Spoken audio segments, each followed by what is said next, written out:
the economy seems to be, the people we're talking to are really not having huge, serious affordability problems. There's a lot of talking heads, a lot of squawking about that, but most of that's political. All about the messaging when it comes to the economy. GOP lawmakers and the president hitting back against Democrats, they say, are trying to erase the record high inflation and economic mess left behind by the Biden administration. A lot happening on the economic front today, including an interest rate drop that's expected when the Federal Reserve meets today. Former Trump White House economic advisor Steve Moore joining us right now to talk more about this. Steve, good morning to you. Always great to have you with us. Inflation stabilizing, gas prices the lowest they've been in 5 years. We got new tax cuts coming next year, so we're finally getting some relief after 4 years of runaway Biden inflation, which, by the way, was at 9.1% at the highest. But there seems to be, as Dave Ramsey has said, a lot of squawking at so-called affordability problems. How important is the messaging of this leading up to the midterms? You know, it's interesting because Trump gave a interview a few days ago, and the interviewer asked him, what grade would you give the economy? And he said A+++. And look, if you ask me, Jan, I would say I'd give it an A-. It's a strong economy. We have 7 million open jobs. Inflation is coming down. People's 401k plans have dramatically increased because of the stock market boom. Gasoline is now $2 a gallon in some states and below $3 a gallon in most states. So that's been a huge improvement. But, you know, I would give the Republicans about a grade of a D in terms of communicating this to the American people, right? Because there's, you know, if you look at the polls, you looked at them, Jan, people are angry about beef prices and healthcare prices. And Trump has to remind people, well, yeah, you should be angry because we saw these huge increases under Biden. 90% of the increase in the prices happened under Biden, not Trump. Yeah, and they're expecting something like that. They're expecting it to come down that fast because you heard like Democrat Josh Shapiro in Pennsylvania talk about these farmers who were upset. These farmers just got billions of dollars in subsidies from the administration. So we know that there is still some residual from the previous administration, and that Trump has done a lot already to try and reverse some of what happened during the Biden administration. The big question, though, is how is this messaging going to be moving forward? And of course, will we see an interest rate cut today? Yep. And will that translate to a drop in mortgage prices and mortgage rates?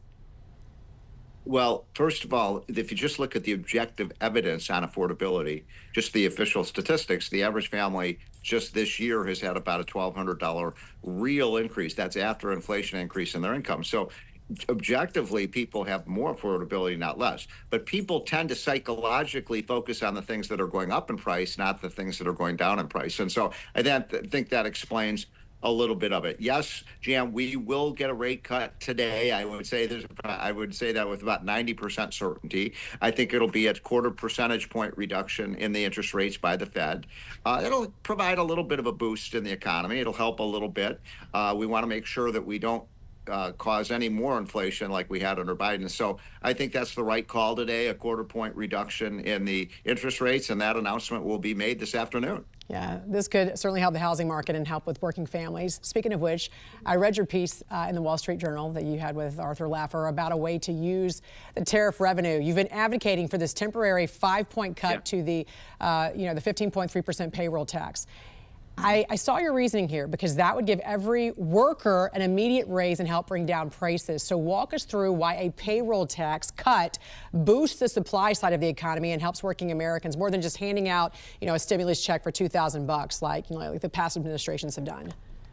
Well, a couple points on this tax issue. Number one, I get, I'll be walking down the street, people come up to me and they say, hey, I'm not feeling the effect of the Trump tax cut, the big, beautiful bill.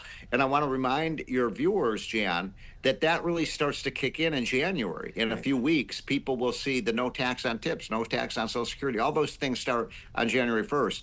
Furthermore, if you look at your paycheck, people will have less tax withheld from their paycheck starting in January. So my point is, you haven't felt the effect of the tax cut yet because it hasn't taken effect. It starts in January. But then in addition to that, Art Laffer and I recommended that we take the revenues, hundreds of billions of dollars of revenues that have been raised from the tariffs, and use that to reduce the payroll tax. You explained it well, Jan. That would give incentives for employers to hire more workers because the cost of hiring a worker would be cut, but also it would give an incentive for workers to work more because they'd be getting a raise. So that would be a smart way to provide some additional juice to the economy. And we've talked to Trump about it, and he's very open-minded to it. And finally, we got to talk about this massive Obamacare fraud. $21 billion in subsidies going to applicants whose Social Security numbers didn't even match IRS records. I mean, we had all these fake identities. What reforms are needed to stop this avalanche of fraud? Hundreds of billions of fraud.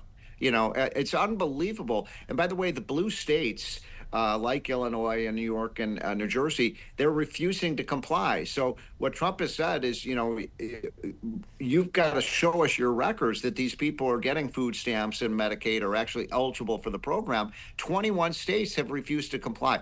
We could save hundreds of billions of dollars if we just made sure that the people who are signing up for food stamps and Medicaid are actually eligible for the program. But for some reason, a lot of these governors don't want to comply because they view it as just free federal money coming into their state. We have got to clean up these programs. We're running a $2 trillion annual deficit. We can't have hundreds of billions, not millions, hundreds of billions of fraud, Jan. I'll tell you what, a lot more to talk about this, and I probably won't see you until the new year. So Merry Christmas and Happy New Year to you, sir. Great to have you on as always. Look forward to I'm sure we'll be talking before then. A lot. Okay. Former White House Economic Advisor Steve Moore. Great to have you. Thank you.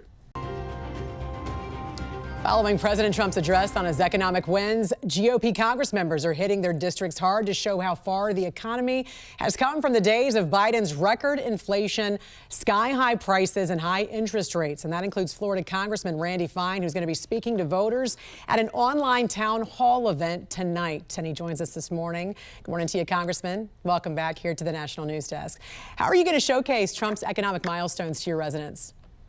Well, we're going to talk about, thanks for having me. We're going to talk about the cut in gas prices that we've seen. We're going to talk about how when people do their taxes next year, they're going to see a whole lot less going to the government because they won't be paying taxes on tips, they won't be paying taxes on overtime, and they won't be paying taxes on Social Security. And we're going to be talking about all the things we have to keep doing to bring costs down. The number one thing that we've achieved is stopping the continued increase in prices that the Biden administration did. They broke it. We still have work to do to bring prices down, but at least they're still not going up like we saw under Joe Biden and the Democrats. Yeah, and I want to talk about the recent Obamacare fraud making headlines. The Washington Post recently had this headline: Obamacare subsidies make it too easy to scam the system. The Wall Street Journal's headline in an op-ed: what 24 fake applications prove about Obamacare subsidies. And Obamacare is a mecca for fraud. Federal auditors at the Government Accountability Office showed how easy it was to game the system. In fact, the Washington Post reported investigators submitted 24 phony applications for Obamacare subsidies in the past 2 years, and all but one were approved. This was true of applications submitted via healthcare.gov, which accepted fake identification documentation, and insurance brokers, some of which never even asked the auditors to verify their identity. Congressman, how much does this play into whether the GOP will vote to even consider extending those subsidies? I mean, Democrats want to extend fraud? Well, they do. And let me explain what that means to a regular person. Like, what are we talking about when we talk about fraud? Well, almost half of these Obamacare plans, people don't even know that they have. So someone may have signed you up for Obamacare, and the government is paying the premium directly. All of it. And it could be $10, $20, $30, $40,000 a year. You don't even know you have health insurance. So tens of thousands of dollars are going to insurance companies and you're getting nothing. And that makes it more expensive for everyone. And it's borrowing debt for our kids and grandkids. We're going to stop that. People need to be responsible for their own health insurance. If they make their own decisions, that will be what brings costs down, not subsidizing Obamacare and Democrat fraud. What do you think about the GOP's plan they're going to put forward today, where they're going to let the subsidies in, but whatever money is there will be given back to those Americans? Well, I think that's one way to solve the problem, because at least if an individual has the money, then they'll be able to do something about it. The real solution to Obamacare is to bring back people's ability to buy health insurance. what you used to buy, where you said, you know what, I can pay for my own flu shot and my own doctor's visit, but if I get hit by a bus or I get cancer, I need someone to help me. We eliminated that in that country thanks to Barack Obama's lie about if you like your plan, you can keep your plan. Most people that will work for, and it's not very expensive. Your car insurance doesn't include gas fill-ups and oil changes. For most people, they don't need that in their health insurance either. Florida has designated the Muslim Brotherhood and CARE, the Council on American Islamic Relations, as foreign terrorist organizations. Governor Greg Abbott in Texas did a similar order last month. What's your thoughts about this?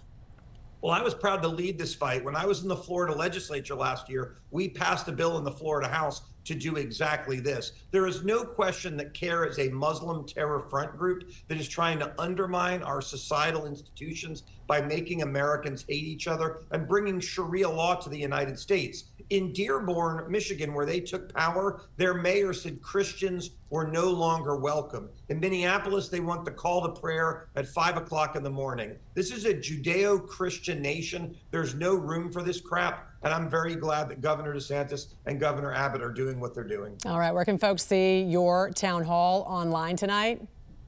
They can go to fine.house.gov. That's my government website. They can watch it live. We're hoping to start between 5:30 and 6:30, depending on votes in the House tonight. All right, Congressman Randy Fine from the great state of Florida. Thank you for joining us here on the National News Desk. Thanks for having me. Thank you.